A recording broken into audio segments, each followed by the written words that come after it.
قرآن کا معجزہ قرآن کے باہر ڈھونڈتے ہیں، جو ٹھیک بھی ہو سکتا ہے اور ٹھیک نہیں بھی ہو سکتا، جبکہ قرآن کا اندرونی معجزہ موجود ہے اور اس میں بھی کبھی فرق نہیں آتا۔ میرے نزدیک قرآن کا اصل معجزہ قرآن کے اندر ہی ہے، کیونکہ اس میں غلطی کا کوئی رتی برابر بھی امکان موجود نہیں ہے۔ قرآن حیات القلوب ہے، اللہ کا کلام ہے، اللہ کا معجزہ ہے۔ آئیے اس قرآن کو سمجھ کر پڑھنا شروع کرتے ہیں۔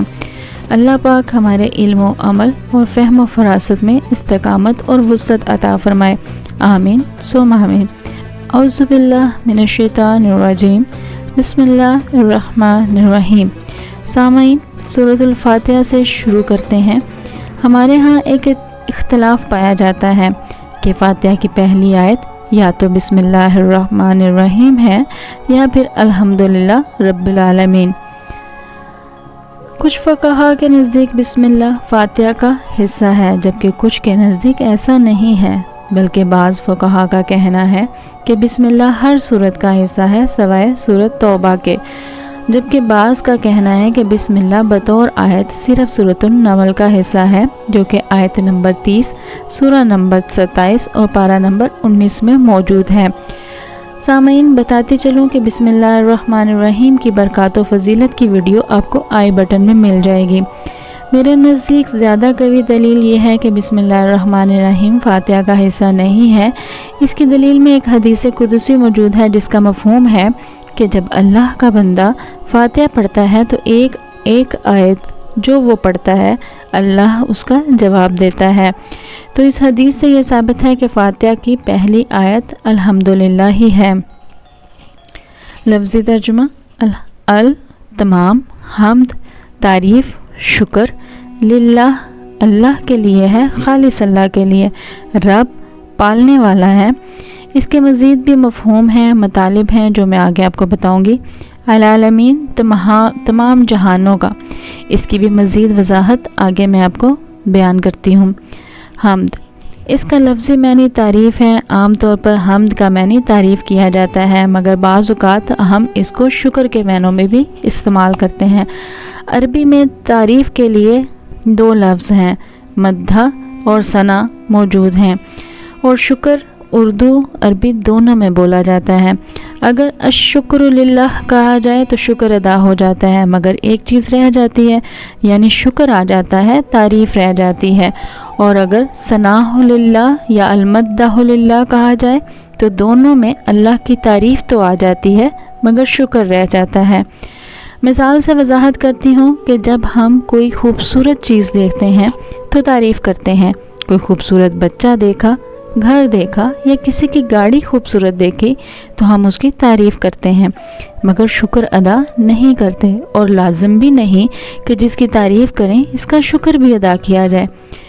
اسی طرح کبھی ایسا بھی ہوتا ہے کہ آپ کسی کا شکر تو ادا کرتے ہیں مگر تعریف نہیں کرتے، جیسے حضرت موسیٰ علیہ السلام کے واقعہ میں فرعون نے حضرت موسیٰ علیہ السلام سے جب یہ کہا کہ میں نے تجھے اپنے محل میں رکھا، تو یہاں کھاتا پیتا اور پرورش پاتا رہا، یہ احسان جتلایا، تو موسیٰ علیہ السلام نے جواب میں کہا کہ یہ تیرا ایک احسان تھا جو تو نے مجھ پر کیا، یعنی احسان بھی شکر کے معنوں میں لیا جائے گا، مگر موسیٰ علیہ السلام نے فرعون کی تعریف نہیں کی۔ عام طور پر یہ دونوں چیزیں الگ الگ ہی ہوتی ہیں، شکر کہیں اور کیا جاتا ہے اور تعریف کہیں اور کی جاتی ہے۔ پھر سوال یہ پیدا ہوتا ہے کہ جب اللہ تعالیٰ نے کہا ہے کہ الحمدللہ، تو ان دونوں میں یعنی تعریف اور شکر کو ایک ساتھ ملا دیا، اس کا مطلب ہے کہ میں جب بھی یہ الفاظ بولوں گی تو ان کو دونوں مطالب میں ہی لیا جا رہا ہے۔ نمبر 1، جو بھی اس دنیا میں ہو رہا ہے مجھے اس کے لیے اللہ کی تعریف کرنی ہے، اور جو بھی ہو رہا ہے اس کی بنیاد پر مجھے اللہ تعالیٰ کا شکر بھی ادا کرنا ہے، یعنی اگر اللہ نے مجھے اس مشکل میں ڈالا ہے تو یہ مشکل بھی تعریف کے لائق ہے، اور مشکل میں اللہ کی کوئی نہ کوئی حکمت نعمت ضرور موجود ہوتی ہے۔ لہٰذا میں جب بھی اس کا شکر ادا کروں گی، الحمدللہ میں اللہ کی حکمت یہ ہے کہ دونوں چیزوں کو کمبائن کر دیا۔ پھر قرآن میں اتنی خوبصورت بلاغت ہے کہ یہ کسی انسان کے بس کی بات ہے ہی نہیں، اور اگر کہا ہوتا الشکر والمداح للہ تو اس کا مطلب اردو میں 2 لفظوں میں ہی کیا جا سکتا تھا، یعنی شکر اور تعریف اللہ کے لیے ہے۔ بات تو پھر بھی ٹھیک ہی ہوگی، لیکن عربی میں اگر 2 لفظ استعمال کرتے ہیں تو اس کے معنی میں فرق آ جاتا ہے۔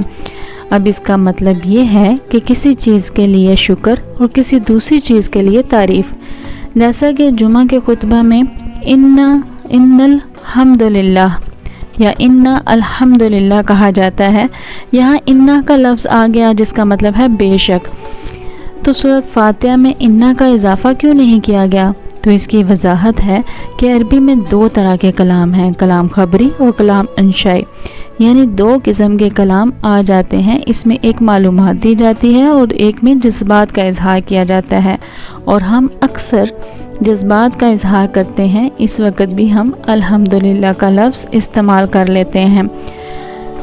فاتحہ میں الحمدللہ کے استعمال سے اللہ تعالیٰ نے یہ بتا دیا کہ یہ حقیقت یہ ہر انسان کی روح کے اندر موجود ہے، ہر انسان کو اس اتفاق ہے، باہر سے خواہ وہ ہندو ہو، کافر ہو، عیسائی ہو یا کچھ بھی ہو، مگر اس کے اندر کی روح اس سے اختلاف نہیں کرتی، اس کی فطرت سے یہ بات کی جا رہی ہوتی ہے کہ اس کو سورۃ الفطرہ بھی اسی لیے کہا جاتا ہے۔ قرآن میں 6 مرتبہ الحمدللہ کا لفظ استعمال ہوا ہے، اور 1 مرتبہ سورۃ الجاثیہ میں وَلِلَّهِ الْحَمْدُ بھی کہا گیا ہے۔ للہ الحمد کا مطلب ہے تعریف صرف اللہ کے لیے ہے، صرف کہنے سے بات میں وزن آ جاتا ہے، تو پھر کیوں سورۃ الفاتحہ میں للہ الحمد کیوں نہیں کہا گیا؟ اس کا جواب یہ ہے کہ سورۃ الجاثیہ میں خطاب جو کیا جا رہا ہے وہ مشرکین سے کیا جا رہا ہے، ان کے عقائد کے متعلق اللہ بیان فرما رہے ہیں کہ اللہ کو ایک مانو اور اس کے ساتھ باقیوں کو شریک نہ ٹھہراؤ۔ تو یہاں اللہ نے واضح کر دیا کہ تعریف صرف اللہ کے لیے ہے، تمہارے خداؤں کے لیے نہیں ہے، جبکہ فاتحہ میں تمام انسانوں سے بات ہو رہی ہے، بلکہ ہر انسان کی فطرت سے بات ہو رہی ہے، کیونکہ انسان کی فطرت کے اندر یہ ڈیبیٹ ہے ہی نہیں کہ اللہ ایک نہیں ہے، اس لیے وہاں للہ الحمد نہیں لکھا بلکہ الحمدللہ لکھا ہے۔ ہم بعض اوقات اچھا کھانا پکانے پر بھی الحمدللہ کہتے ہیں، اچھا مستقبل حاصل کرنے پر بھی الحمدللہ کہتے ہیں، اچھا علم رکھنے پر بھی الحمدللہ کہتے ہیں، اچھا کاروبار ہونے پر بھی الحمدللہ کہتے ہیں، حتیٰ کہ عاجزی بھی اللہ کی دین ہے، اس پر بھی الحمدللہ۔ اگر کوئی مجھے یہ کہے کہ ماشاءاللہ آپ بہت اچھا کام کر رہی ہیں اور بہت سے لوگ آپ کو سنتے ہیں، تو میں یہی کہوں گی کہ اس میں میرا کوئی کمال نہیں، یہ سب اللہ کی طرف سے ہے، اللہ ہی سب کے دلوں تک میری بات پہنچاتا ہے، اس پر بھی میں کہوں گی الحمدللہ۔ تمام کائنات میں جو بھی ہے حمد اللہ تعالیٰ کی پہلے بھی تھی، اور جب کچھ بھی نہ ہوگا تب بھی اللہ کی ہی حمد ہوگی۔ فاتحہ چونکہ اللہ تعالیٰ کا تعارف ہے، اللہ کے بہت سے نام ہیں، مگر یہاں اللہ نے اپنا تعارف اللہ کے نام سے کروایا، اور پھر اپنا نام رکھا رب، الحمدللہ رب العالمین، یعنی رب کے نام سے اپنا تعارف کروایا۔ یہاں پر القدوس، رحمان، ملک، خالق، الجبار اور بہت سے نام ہیں۔ اللہ نے صرف اپنا ایک لفظ کا استعمال کیا، وہ ہے رب، کیونکہ فاتحہ میں اللہ تعالیٰ کا تعارف ہے، اور تعارف میں سب سے پہلے نام ہوتا ہے۔ یہاں اللہ نے اپنا نام اللہ بتایا، یعنی کہا الحمدللہ، تمام تعریفیں اللہ کے لیے جو کون ہے؟ رب ہے۔ کس کا؟ رب العالمین، تمام جہانوں کا۔ اس صورت میں اللہ کے اور بھی نام استعمال ہوئے ہیں، جیسے رحمان، رحیم، مالک، جبکہ قرآن میں بے شمار نام ملتے ہیں، مگر اللہ تعالیٰ نے سورۃ فاتحہ میں اپنے نام کے تعارف کے ساتھ پہلی چیز جو ہمیں جاننی چاہیے وہ ہے رب۔ اس نام کو استعمال کرنے کے پیچھے اللہ تبارک و تعالیٰ کی کیا حکمت ہے؟ آئیے اس کو جاننے کی کوشش کرتے ہیں۔ سب سے پہلے یہ وضاحت کر دوں کہ کچھ نام ایسے ہیں جن سے کوئی نہ کوئی رشتہ بنتا ہے، مطلب فوراً ایک رشتہ ذہن میں آ جاتا ہے، اور کچھ ایسے ہیں جن سے کوئی رشتہ نہیں بنتا، جیسے کہ استاد کا شاگرد سے رشتہ، ماں کا بچے سے رشتہ، آقا کا غلام سے رشتہ۔